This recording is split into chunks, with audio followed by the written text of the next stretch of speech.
Je vais présenter Dr. Bernard Bray. Dr. Bray a complété une triple formation de neurologue et de chercheur PhD en neurogénétique et d'historien de la médecine. Ses travaux portent principalement sur les ataxies familiales, les dystrophies musculaires de l'enfant et de l'adulte, ainsi que sur les polyneuropathies héréditaires particulièrement sensitives. Il est professeur agrégé des départements de neurologie et neurochirurgie ainsi que celui de génétique humaine de l'Université McGill. Il est directeur du groupe neuromusculaire de l'Institut et Hôpital neurologique de Montréal. Saguenayen d'origine, il étudie depuis 1992 les maladies rares génétiques régionales. Son expertise multidisciplinaire lui permet d'intégrer des données historiques, démographiques, génétiques et cliniques afin de décrire de nouvelles maladies neurogénétiques plus fréquentes dans certaines régions du Québec. Merci. Donc, qu'est-ce que c'est cette technologie au juste? Les mots que vous entendez, donc, vous entendez aussi des panels de gènes, donc des séquençages pas seulement d'un gène, mais de plusieurs. Et une autre technologie que vous entendez dans la grande presse et dont les gouvernements sont à la fois inquiets et préoccupés en termes budgétaires, c'est ce qu'on appelle le séquençage exomique. On va revenir là-dessus.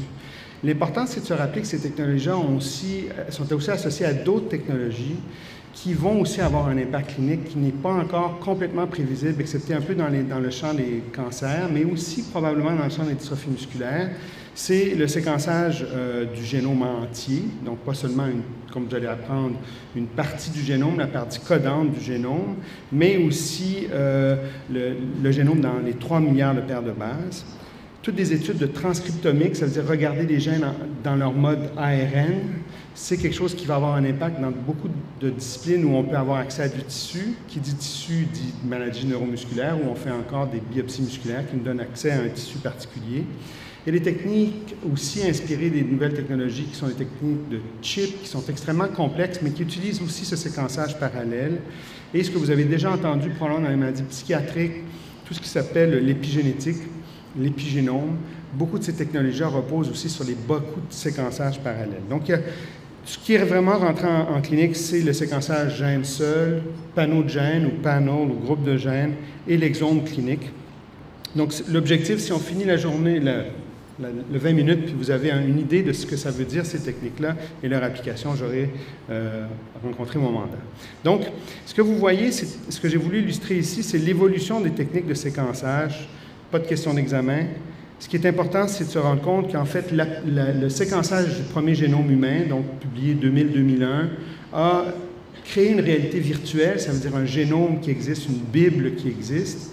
Et cette Bible-là peut servir à faire toutes sortes de déductions mathématiques. On commence à travailler avec un catalogue du génome humain. Et ça, c'est ce qui a été nécessaire au passage vers les approches de nouvelle génération de séquençage, qui sont en fait récentes, qui sont tout ce séquençage parallèle.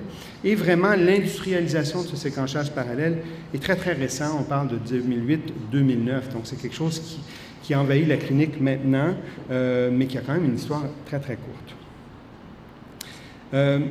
Toutes ces méthodes-là, et je ne vais pas rentrer dans les détails parce que je vais perdre plusieurs d'entre vous, toutes ces méthodes-là sont construites sur le même type de stratégie. C'est toujours une capture qui appelle, on va le revoir dans un terme de schéma, le séquençage, encore là, on va le voir, et beaucoup de bioinformatique. C'est toutes des techniques qui génèrent énormément d'informations et qui reposent sur la bioinformatique.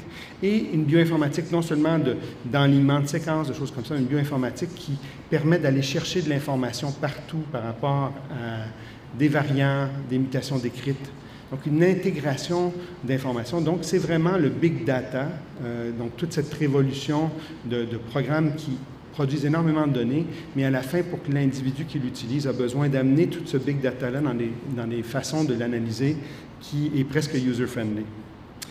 Ça ne l'est jamais complètement, je peux vous dire. La capture, en bref, ce qu'on va, c'est le principe de base, c'est d'aller chercher l'information génétique, donc l'information dans les chromosomes, dans leurs molécules, et d'aller chercher les bouts de molécules qui nous intéressent en les liant à des molécules synthétiques qui sont basées sur la séquence connue, donc le fameux génome humain, auquel on ajoute des modifiants, et qui fait qu'à la fin, on se retrouve dans une petite éprouvette, dans une petite soupe avec beaucoup de copies d'une même région du génome.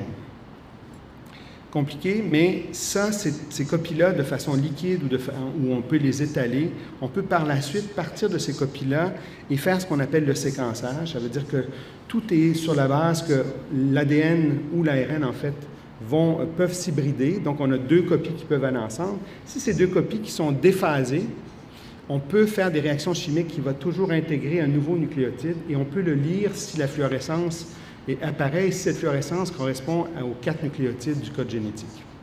Donc, en faisant ça à grande vitesse et de façon répétée, on peut regarder avec un microscope de haute performance des séquences apparaître par millions.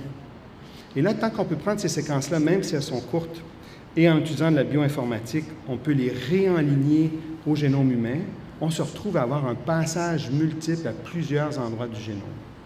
Compliqué, mais vous allez voir un peu l'idée. À la fin, tout ça nous donne ce qu'on veut à la fin. En génétique, c'est trouver des erreurs ou des différences. Je peux vous dire, on est tous mutants. Hein? On a appris dans les dernières années qu'on a tous beaucoup d'erreurs que nos parents n'ont pas. On a beaucoup d'erreurs, des milliers d'erreurs chacun qui pourraient potentiellement donner des maladies. On est truffé d'erreurs, moi plus que les autres, je dirais, mais on est truffé d'erreurs. Et cette technique-là, elle est très robuste parce qu'elle permet de passer souvent 70, 100 fois dans quelques heures au même endroit du génome et nous donner des lectures. Donc, l'exemple qu'on utilise ici, c'est qu'on a un individu qui, en fait, est hétérozygote, donc a reçu de la mère un A à ce niveau-là et un T du père. Et en faisant un seul passage, on peut voir ces séquences-là qui correspondent aux deux parents. Donc, on peut lire de façon très fine tout ça, et ça se fait en parallèle. C'est pour ça que ça prend si peu de temps. Ces millions de réactions-là se passent en parallèle, on les lit en parallèle, et après ça, ils sont imprimés ou déposés sur une séquence de référence et on peut commencer à travailler. Comme vous savez, variant, c'est le mot que vous allez entendre avec ce type de travail-là. Variant veut dire que c'est une différence par rapport à la séquence de référence. On a tous beaucoup de variants. Il y a des variants qui existent probablement pour tous les 3 milliards de nucléotides. Il y a un humain au monde qui porte une différence. Donc, il y a énormément de variants. On dit qu'il y en a au moins à peu près une à tous les 100 chez même un individu. Donc, on est très plein de ces variants. La question, ça ne veut pas dire d'avoir un variant qu'on a une erreur génétique qui cause une maladie. Ça, c'est le hic de tout ça, c'est qu'on trouve facilement des différences, mais il faut après ça les interpréter. Assez facile de les interpréter si elles mènent à des différences au niveau de la séquence chez l'individu qui vont modifier un acide aminé, par exemple. Surtout un acide aminé qui est très important dans la fonction protéique, ou une mutation classique vont interrompre le passage de l'ARN vers une protéine. Donc, c'est ce qu'on appelle une fameuse mutation stop. Mais il y a plein d'erreurs comme ça. Par contre, la plupart des variants, les différences entre la séquence qu'on a produite chez un de vous et la séquence de référence sont des variants neutres, et un certain nombre de ceux-là sont des variants qui pourraient causer une maladie. Donc, c'est ce mot qui nous horripile à chaque fois quand on reçoit des rapports, c'est les Variant of Unknown Significance, les fameux VOS, de quoi être déprimé, parce qu'il y en a beaucoup. Et c'est un des thèmes de ce que je vous présente aujourd'hui, c'est que malgré la grande puissance de cette technologie-là, elle nous amène beaucoup de données, beaucoup de big data, mais elle nous amène des fois des données avec lesquelles on est obligé de patauger encore pendant un bout de temps, et des fois, on ne trouve pas la réponse, même si c'est peut-être celle qu'on vient de trouver, parce qu'on n'arrive pas à le prouver de façon définitive. Donc, le premier impact clinique, ça a été le séquençage de gènes seuls. Mais un gène seul, ce n'est pas tellement d'informations pour ce type de technologie-là. Donc, très rapidement, on est passé au séquençage de plusieurs gènes. Donc, quand on fait ça, si on était un biologiste, on disait, bon, je m'intéresse aux mitochondries, je veux séquencer tous les gènes importants pour la biologie du mitochondrie d'un coup. Pas de problème, cette technologie-là vous permet de faire ça, vous permet de faire 1200 gènes qui codent pour des protéines mitochondriales ou qui sont importantes pour la fonction mitochondriale. Vous sortez les données, c'est tout. Nous, on est des cliniciens qui veulent avoir cette information-là pour savoir si c'est la cause de la maladie de l'individu. Donc, c'est assez différent.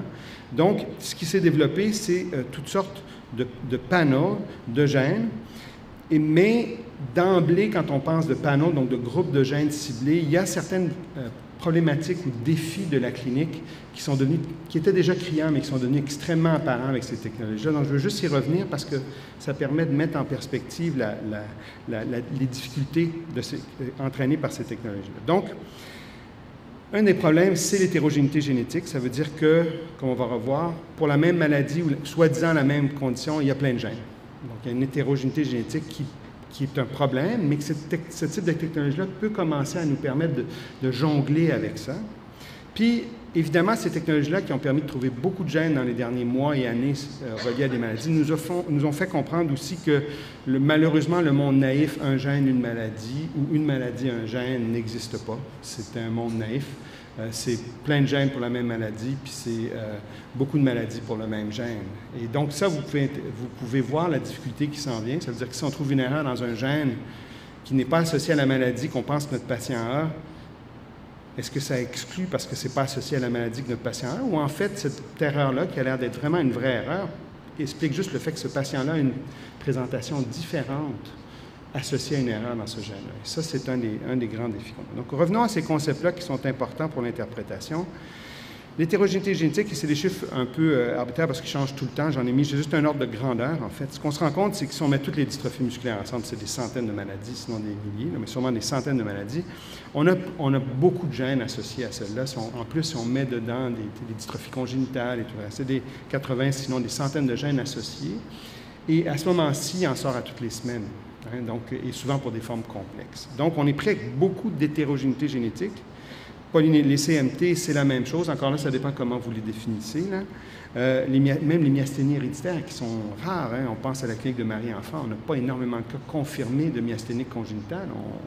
Donc, on les compte sur plus que les doigts de la main, mais il y en a beaucoup, beaucoup de gènes, même pour quelque chose de très rare. Les ataxies, une quantité incroyable de gènes.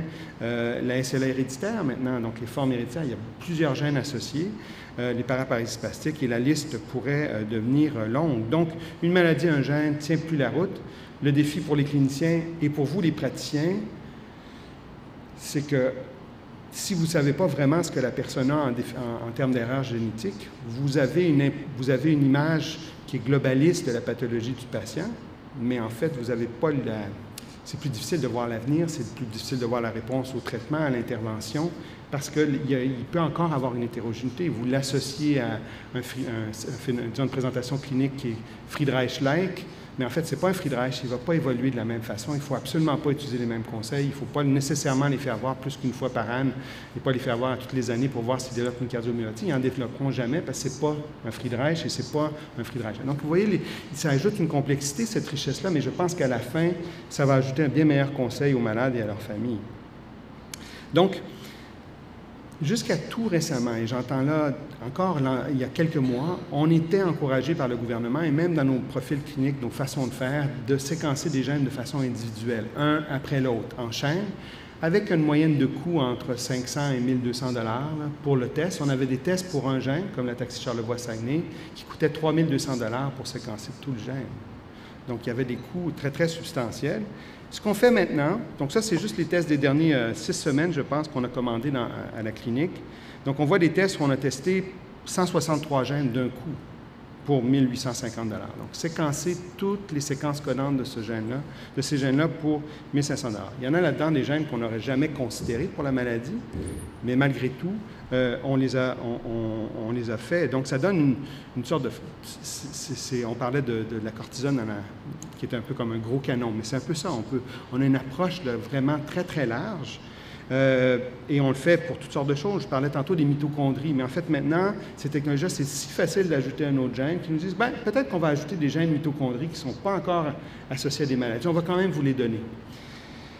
Donc, on se retrouve à demander beaucoup, beaucoup de gènes de façon assez précoce dans le bilan génétique. Ça n'exclut pas les autres bilans avant d'arriver là, mais quand on arrive au bilan génétique. Donc, c'est un outil d'une grande, grande puissance avec des coûts très raisonnables. Hein?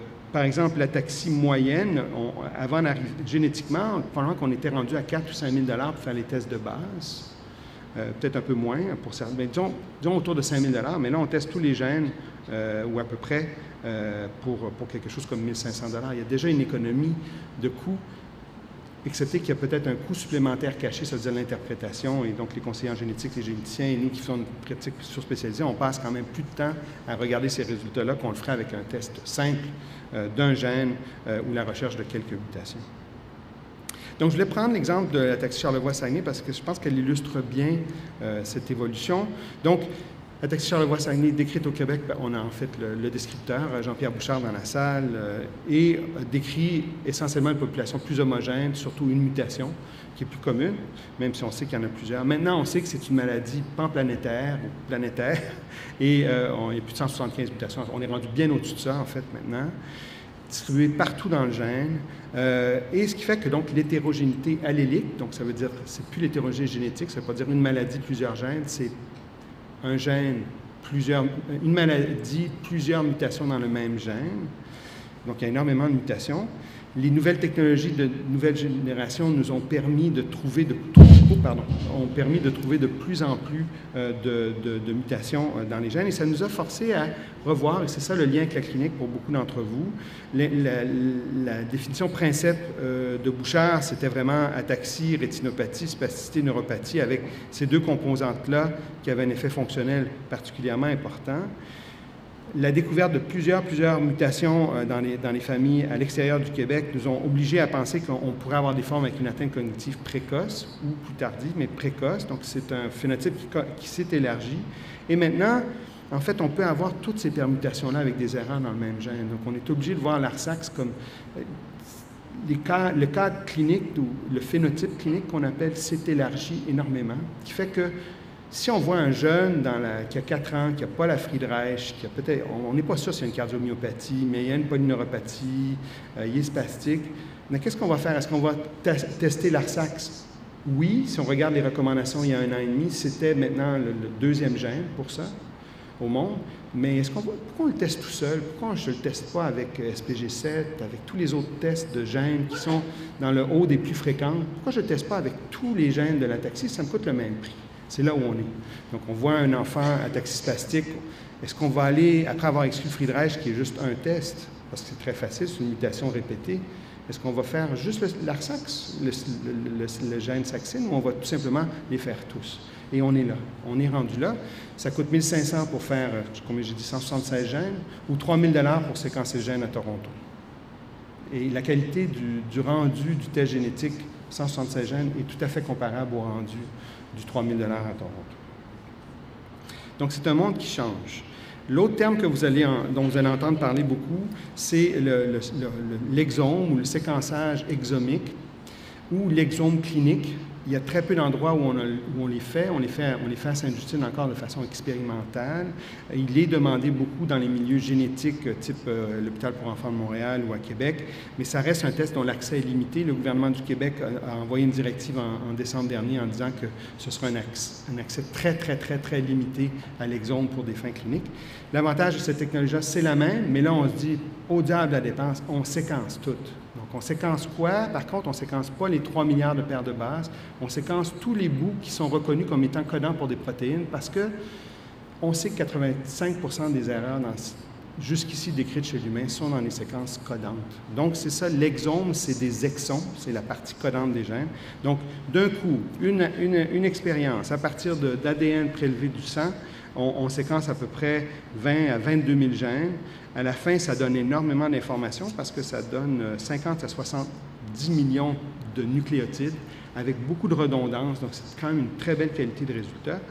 Et donc, si on s'en servait pour des fins cliniques, on pourrait tester ce qui est connu, puis potentiellement ce qui n'est pas connu. Donc, c'est vraiment un test qui est en train d'envahir la clinique aux États-Unis, où les gens disent, bien, très bien, on va faire ça, il y a des problèmes éthiques, il y a des problèmes d'information, mais on va même s'en servir comme la base technologique de la recherche de gènes. Autrement dit, ils peuvent faire un exome qui coûte 600 $, 700 $ de réactif, et là, après ça, ils vont mettre un filtre là-dessus, puis ils vont juste regarder les exons pour des gènes qui sont associés à des maladies, particulièrement les maladies pour lesquelles la requête a eu. Et à la fin, l'exome du patient, cette réalité digitale ou numérique, est bonne pour le questionner à un autre moment aussi. Donc, c'est vraiment une technologie qui permet l'addition sur le temps. C'est vraiment remarquable. Mais encore, l'accès clinique pour vous et même pour moi est plus que limité. Une image qui dit peut-être 1000 mots, c'est ça. L'exome, c'est une technique qui va séquencer 70 fois, 100 fois un petit bout de gène qui code pour la protéine. Et le génome, par contre, il va séquencer tout. Les coûts ont beaucoup baissé. On va probablement frapper le 4000 $ maintenant pour 3 milliards de paires de bases séquencées 70 fois en moyenne. Ça en fait de l'information. Et c'est le gros problème. Il y a trop d'informations. Les serveurs qu'on a besoin pour storer ça, mettre en mémoire, analyser, le système ne peut pas vraiment l'accommoder encore, mais on est là. Associé à tout ça, par contre, il y a eu toute une médiatisation de ces technologies-là. On pense aux premiers exomes, les premiers exomes ont été étudiés en 2009. On est retourné aux gens, les géants, j'entends les géants prétentieux, je dirais, mais les gens, vous savez, le premier génome qui a été séquencé, c'est de ce gars-là, qui avait une compagnie, qui a battu tous les essais collectifs, Craig Venters, qui a séquencé son propre exome. Premier jet de temps, il n'en reste plus? Parfait. Donc, en bref, il y a une composante, 2 images, c'est les coûts de séquençage qui chutent. Le coût de séquençage d'un nucléotide sur 20 ans a baissé par un facteur de 10 à la 18. Ça vous donne une idée? C'est pour ça qu'on séquence. Ça a coûté presque 2 milliards le premier génome, ça nous coûte 4000 $ maintenant pour en faire un. Et l'impact clinique, c'est celui-là. Le bon clinicien, c'est celui qui dit « je vois un malade, je vous dis ce qu'il a, on fait un test, ça le confirme ». C'est le monde idéal, c'est ce qu'on veut tous, c'est très économique dans ce temps-là. C'est pas toujours aussi simple que ça. Donc, quand on fait les panneaux de gènes, on est en train de dire « je pense que c'est ça, mais je vais tester tous les gènes qui pourraient être responsables ». Donc, on va prendre une approche par quelques gènes. Et dans les faits, à ce moment-ci, les panneaux sont tellement extensibles maintenant par cause des coûts qu'on est en train d'aller assez loin. Et le problème de ça, c'est que ça génère beaucoup d'informations qui est difficile à interpréter. Donc, c'est clair que toute l'interprétation des rapports et tout ça augmente le travail de nos collègues généticiens, conseillers en génétique et nous qui faisons une pratique génétique parce qu'il y a beaucoup de variantes, on n'en est pas trop sûr. À la fin, par contre, ça augmente, on a vu dans tous les grands groupes, ça augmente le pouvoir diagnostique par un facteur d'à peu près 25 ou 30 On trouve des choses qu'on n'aurait pas trouvées si on était allé un gène à la fois, parce qu'on ne peut pas tout savoir. Puis il y a tous les jours des nouvelles mutations qui nous font comprendre qu'un gène qui donnait une maladie très grave, en fait, donne une maladie moins grave, puis c'est ces patients-là qu'on voit, ou à l'inverse. Donc, sur ça, des technologies dont vous allez entendre beaucoup parler, autant sur le débat économique que sur l'impact sur la pratique, ça ne rendra pas la biopsie musculaire complètement périmée, même si elle est moins utilisée qu'avant. Ça ne rendra pas l'électrophysiologie comme inutile, mais ça devrait, sur le temps, raffiner une façon de voir le malade et son processus diagnostique. Et à la fin, pour vous, cliniciens, ça devrait vous permettre de dire « mais je travaille avec une clientèle qui est vraiment caractérisée en termes de cause. Et donc, je peux me fier à des études qui parlent de ces gens-là, qui ne parlent pas de toutes les dystrophies des ceintures, mais parlent d'une dystrophie reliée à une déficience en sarcoglycan, le prognostic et même ce type de mutation-là dans tel domaine. Donc, on va pouvoir donner un raffinement de conseils très important. Et à l'inverse, c'est ce qui est le prérequis pour toutes les proches mutation-specific ou gene-specific treatment. On a besoin de ça pour commencer à faire nos études thérapeutiques. C'est l'avenir du traitement. Donc, c'est un jeu qui va s'infiltrer partout. L'important, c'est qu'elles sont disponibles déjà au Québec de façon généreuse. Et donc, vous avez accès dans tous vos hôpitaux à des gens qui peuvent vous aider à relancer le dossier diagnostic, surtout sur vos malades qui, entre guillemets, n'ont pas de diagnostic depuis 2 décennies. C'est le temps de les remettre sur le métier. Ça ne coûte pas cher. Ça nous permet de les éclairer et d'éclairer leur famille. Alors, sur ce, désolé du retard de départ et merci.